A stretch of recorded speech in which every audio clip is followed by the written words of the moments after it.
Well, Donna, Liberal leader Justin Trudeau promised today that if re-elected, he will make 10 days of paid sick leave available to federally regulated workers, and that would make permanent what had been a temporary measure brought in during the pandemic. As a government and as this country's largest employer, it's up to us to set the example.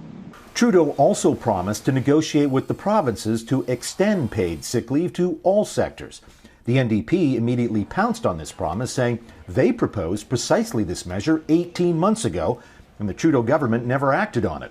The Liberals are also promising to make an extra $100 million available to schools to improve air ventilation systems. Public health officials say that's one key way to limit the spread of the airborne virus. Our kids have to be safe in our classrooms. That's non-negotiable. And their teachers and school staff, well, they have to be safe too. Finally, Trudeau was asked about the U.S. decision to keep its land border closed to non-essential Canadian travelers for another 30 days until at least September 21st. We will work together as much as possible to coordinate to make sure things are going well, but every country gets to make its own decisions about how to best keep their citizens safe. Trudeau and his election team will have an off day Saturday and be back on the election trail Sunday. Donna?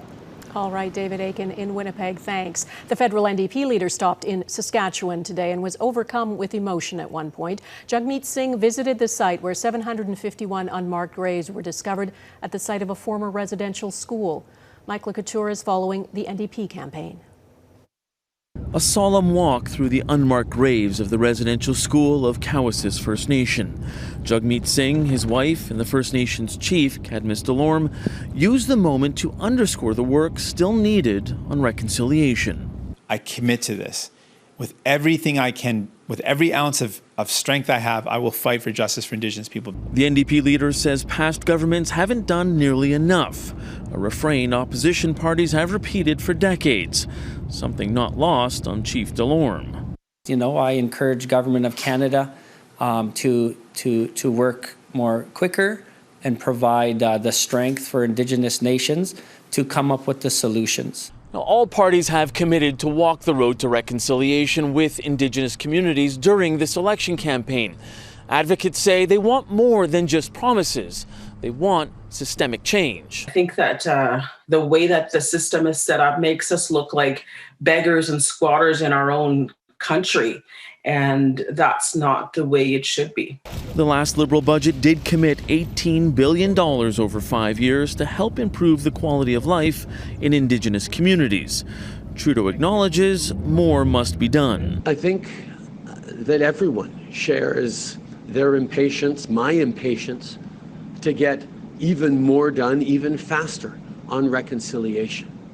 But what took generations and in some cases even centuries to break will take more than a few years to fix. Indigenous leaders from Manitoba agree it can't happen overnight, but they say the discovery of mass graves near the sites of former residential schools prove we are still at the start of the process. But we have to get to the truth. Without truth, there is no reconciliation. And looking at that truth in Canada, Canadians have to see what that truth is before there can be any reconciliation. Conservative leader Erin O'Toole echoed that sentiment, adding all Canadians want to see action on reconciliation after a summer that saw so much pain in Indigenous communities. Mike Le Couteur, Global News, Cowessess First Nation, Saskatchewan.